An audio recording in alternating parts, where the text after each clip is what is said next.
Finally, we're starting this video because no screaming kids. We've been waiting for about an hour. Just, crack all the bones. Okay, so hey guys, welcome back to my channel. Now with my sister, Brooklyn. We are going to be doing a girly advice Q&A. I got you guys to ask me a lot of girly or girl-based like related questions on Instagram. The amount of questions that we got is actually overwhelming. Okay, so for those of you who don't know, I said her name before, but I haven't actually formally introduced her.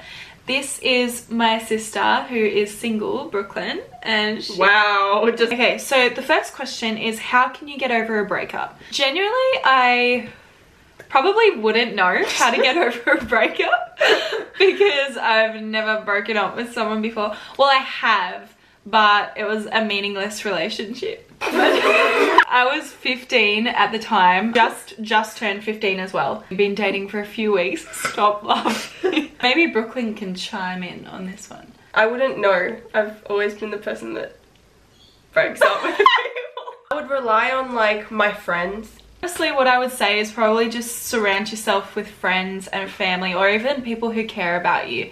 Distract yourself. Doing things that you enjoy Doing things that you enjoy, like reading, or even if it's like social media, making YouTube videos. Like, it's better not to ignore it. Like, it's better to just like go through everything, hash it all out. I, especially being the oldest child, dealt with this so much. So someone asked, my mum won't let me grow up. She's always onto me and I hate it. Good question, because it is a good question. Do you know how many times I've dealt with this? Like, because I'm the oldest child as well, or I'm my mum's oldest child, she's like, she did experience everything like firsthand with me, like the whole growing up thing. I'm her test, like not a tester child, but like that's how she learns. You're the test dummy. For instance, like your mum's second and she's so much less strict on Brooklyn than she was on me. I get away with a lot. Like, would have been put up for adoption or something. Yeah, no, she was always like on to me, I guess is like the way to describe it. I felt like she was always in my business, and I just felt like it would cause a lot of tension between us because I would constantly argue like, why do you want to know every single thing? Why do you want to know this? Why can't I do this?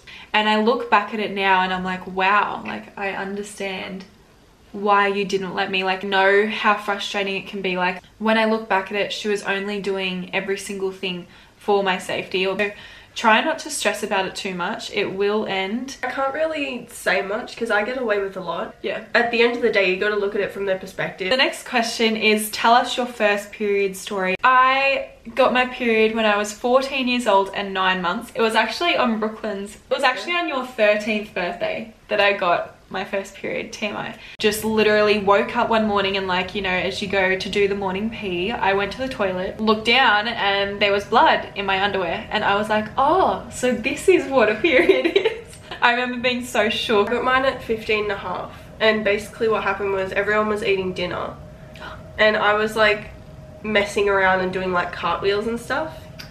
Not a handstand, when you like push yourself on your elbows, you like lift your legs in the air, and mum was like, you need to go to the bathroom. I was like, well. Okay, so someone asked, have you ever had an embarrassing experience together? When we fought on the lawn in front of the whole we go. So we've got this one. It's a chronicle. It's yeah, and then we thought that we didn't have enough room, so we took it outside. So I have 2 videos to show of the most embarrassing things that we've ever done. Oh, I know what it is. Oh no, you can't. Is it I'm alive?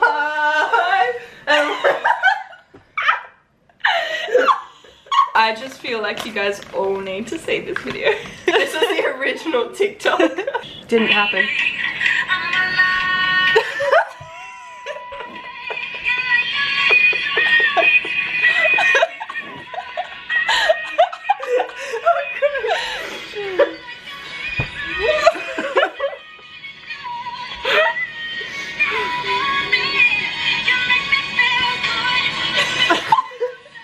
Okay, so I just spent like the last, what feels like half an hour looking for that video of Brooklyn and I together, but I can't find it. This is a good one. So it's how to stay focused on a specific goal, short or long term. I would say it's all about organisation. I was talking to my uncle a few weeks ago and he was saying that if you have a whiteboard and you write down, because I have a lot of long-term goals that I need to kind of like have steps to get there. And he was saying, well, write down on like that whiteboard or just somewhere that you can see very clearly every single day the goal, and then the specific steps that you've got to take to get to that goal, and then like actually tick them off. I think definitely writing it down and having it on like a piece of paper in front of me, or even like your screensaver, for instance, so that you see it so often, makes a massive difference in me. When I tried out for my school, it's a select entry school, so you have to take a test for it. And the morning of, I would go through all of the tests and all of the questions and make sure I knew what I had to, and then I actually ended up getting in. You have to put in all of your effort, and you really have to focus on what's important to you and what isn't. If you want something, you have to work for it. My English teacher used to say to me, you either fail to plan or you're planning to fail. Yeah. And it's so true. I think about that almost every single day when I wake up. I'm like, so true. So you got to find out what works for you, because there are people that need visuals and there are people that need auditory response. So I'm a very visual person, whereas I feel like you're the opposite. Anyway, moving on. So someone asked, what is the best advice to get a guy to like or notice you? I know how it feels to be wanting to be noticed by a guy and they just don't notice you at all. I remember having this one crush, and this boy would know who he was when I was maybe 13 and 14 years old, and I was then friends with his best mate, and like he would like plan for us to like sit together in class and stuff like that. Like, I think young girls need to understand that if he isn't interested, he's not going to notice you no matter what you do. And that was really hard for me to understand when I was younger, because I was just like, I'm doing so much to get noticed by you, why aren't you noticing me? It creates a toxic mentality. I think you won't need to focus on getting a guy's attention when it's the right guy that you're getting the attention from. Like, before I started dating Ezra, like, you didn't need to try to gain his attention. No, like because he gave it to you. Exactly. A teenage boy, if he's not interested, he will not even notice you. Like, as brutal as that sounds, I needed to hear it when I was 15, so I'm not sure if any of you guys need to hear it, but not 15, 13, 14. It's so true, and I don't think you should take it personally. I don't think it's anything against you, because if it's not meant to be, it's not meant to be. No, exactly. You can't force it. You're really keen, try be friends first. You make jokes and have like a funny kind of relationship before anything romantic was to happen. I just don't think it was worth my time or my sadness when he didn't notice me. Oh, this is a good question. So what are the best ways for a girl to feel confident about herself? I would say I struggled with my... Yeah, it's pretty hard. I would say... It's no easy thing to be confident. So I'm only just kind of starting to become confident now. Like, there isn't many things that I see as flaws. I don't mean for that to come across as like boastful. In my experience, it definitely happened with age. When I was 15, I really struggled with feeling confident, and then Ezra came into my life, and it was this one night where I was really struggling, and it was a phone call, and we were on the phone till like 3 a.m. but he made me say back to him. It sounded so stupid in the moment. I was like, why are you making me say this? I am not gonna say that. That is the stupidest thing ever. But he made me say back to him, I am beautiful and I am loved, or something like that. Hearing myself say those words, I was like, that's stupid in the moment. And I didn't want to say it, and I fought it for like 40 minutes, but he wouldn't let me get off the phone until I said it. So I was tired, I needed my sleep, so I said it. In terms of finding confidence and stuff, I still struggle with it. It's bloody hard. It's not really hard. I remember one day I was feeling like really upset about my body specifically. And I was going through my Instagram, and I realized that I was following like all of these like models and Victoria's Secret models and everything. And I realized that the reason why I was so upset with what I was seeing in the mirror was because I wasn't looking at the typical woman's body. I was looking at like Photoshop, or I was looking at extremes that I physically cannot achieve. Personally, I just cleansed myself of all of that. I deleted them off my feed. I started following people who celebrate self-love and celebrate themselves and show their tummy rolls and all of their cellulite. And the big Instagram models have a really curvy body. Like, every single girl, or I felt like when I was younger, has that hourglass figure. And I just flat out don't. Like, yeah, if you don't, you don't. You can't exactly, change it. and It's a biological thing. You can't exactly, change it. and I think understanding that you can't physically change the structure of your body. By the way, not that there's anything wrong with having an hourglass body. Some days I wish I had that. That type of body is beautiful, just as being as straight as a 12-year-old boy like me is something that I can't change. So why is there any point in worrying about it, I guess? And for me as well, it was, well, I know my sister Brooklyn hasn't really like explored her religious side, I would say. But for me, it was also knowing that like God made me how I am for a reason. There is no reason I should be dwelling on something that he's made. Like, there's actually a Bible verse, and it's something, I can't remember what it is or how it goes at all, but it's something along the lines of like, who are you to tell God that his creation is like unworthy, or like, and it goes for everything. Like that goes for myself as well. Who am I to tell myself? Because in effect, that's like telling God, like, what you did, how you made me isn't good enough. I'm not happy with it. That's just something that helped me. Anyway, next question. Trying to get on a bit of a lighter topic. How do you know the difference between a guy flirting and a guy being friendly? I can 100% tell when a guy's being friendly and 100% tell when a guy's flirting. I don't really surround myself with guys, so... Well, just like in the workplace and stuff like that. I think it's so easy when you're older, you've experienced like a relationship and stuff like that. I think it's kind of like, you just know. Like, you know when they're flirting. You get a vibe. Yeah, like, I definitely... I don't want to be like, it's a vibe. Yeah. But like, guys who want to be just friends are usually more comfortable with you. Like, they're more comfortable to share things with you and like... talk to you about their own problems and stuff like that. If they want to be friends, they'll like go out of their way to friend zone you, and that sounds harsh, but it's reality. True. Yeah.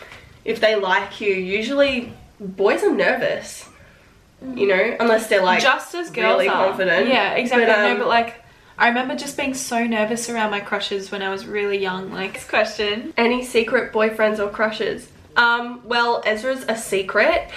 No one knows about it. Someone asked, do you have any advice for girls who are stressing about finding a relationship? When you are 13 to even 17 or 18 or even older, like, I think that you should just not be worried about finding a significant other at all. For me, I'm a different case. She found the love of her life early, so ignore her opinion. The average person lives 83 years or something like that. 85 in Australia, life expectancy, HHD. Most of the girls who are asking these questions are only like 15. The time will come when it comes. Yeah, if it's meant to be, it's meant to be. I wouldn't stress about finding someone. I would just stress about like keeping someone. Wow. No, I think if it's meant to be, you will know, definitely, and everything will just fall into place. Like, it won't be as hard. It won't be hard to get their attention. I feel like a lot of teenage girls kind of think they kind of have boyfriends where they need to try and get their attention, or they need to try and feel noticed by them because their boyfriend isn't supplying that. And I kind of just see that, and it just makes me sad. No point worrying about things you can't control. Exactly. Okay, what is your favorite and worst, or and least favorite, I guess, a part about being a girl? My favorite part about being a girl is that the girl community and being a woman is most likely a very supportive system. So I would say that's probably my favorite part as well. Yeah, about being a girl. It's just so positive a lot of the time. But the worst part, everyone says periods, but honestly I could not care less about that. Yeah, I would say my least favorite part about being a girl is, and I don't want to make this like a big sexism debate or something, it doesn't happen to me. I'm not discriminated against in where I am. But I would say my least favorite part is knowing that other girls my age and other girls like in schools and stuff are going through things that they shouldn't have to. Girls in third world countries don't always have like access to sanitary products. So someone asked, how do you deal with fake or toxic friends? I've had my mighty share. So have I. I probably used to be, when I was 14 or 15, there was this girl in and I'm pretty sure she watches my videos. Okay, so it was basically like from year 7 to year 10 that I was in a friendship group that had probably about 12 to 15 people in it. A few of them being guys, but most of them being girls. Probably back then would have said that she was the toxic one in the group, and she probably would have said that I was the toxic one in the group. Constantly picked fights with each other, and that's because we were so similar. We just clashed and we were jealous over each other, and we even talk about how stupid it was now. How I dealt with that was probably a really bad way to deal with it, and she was always meaner to me than she was to everyone else, as I was to her. I always felt like 1 minute we were friends and then 1 minute we weren't, and I feel like that's a really toxic relationship to have. In this big group there was like the 3 of us, so we were like kind of like a triangle. Girl number 1, which is the girl that I argued with, and then girl number 2, and me and girl number 1 were best friends with girl number 2, and girl number 2 was best friends with both of us. So girl number 1 and I would always argue, and girl number 2, I would always try and be like, do you not see what girl number 1 is doing? You gotta drop girl 1. And that was just so horrible of me to do. Like, I can't believe I put that pressure on girl number 2 to do that, and I can't believe that I know girl number 1 as well did that as well. And it's a really toxic cycle. I just think how we dealt with that was we grew up, like, took a step back, and I was like, I don't need this. We started distancing ourselves from each other. We're all good now, so it's fine, but I would say just distance yourself from that person, because it's not like you're never going to find friends again. The last question that we are going to be answering today is it true that you have to love yourself before loving anyone else? To understand your own self-worth, and you have to know what to expect and what you deserve in a relationship, how you deserve to be treated. I think at the start of Ezra and I's relationship, like I was saying before, struggled with like loving myself and body positivity and self-worth and the big shebang. Ezra, I think he was the right person to help me grow into the person that I am today. Like, he has 100% formed how confident I am in myself today. Like, I don't think I could have done that without him. Sometimes that can break a relationship because you don't know how to love, because you don't love yourself. But in my case, it was the opposite. It actually helped us grow, because he helped me grow as a person. We grew together instead of apart. So I think, again, it depends on the relationship you have with someone, because a lot of people can not love themselves but absolutely love their significant others. I know so many people, some people that are like that. In my case, I definitely would not say that I loved myself first. Ezra definitely helped me with that. But in my case, I know that I need to focus on myself before I focus on anyone else. It's different for everyone. It definitely is different for everyone. My lovely sister and I are going to sign off for the night because it's getting dark. Thank you guys for watching this video. If you guys have any video suggestions, comment them down below and I will get back to you as soon as possible. Brooklyn and my social medias will be linked in the description box.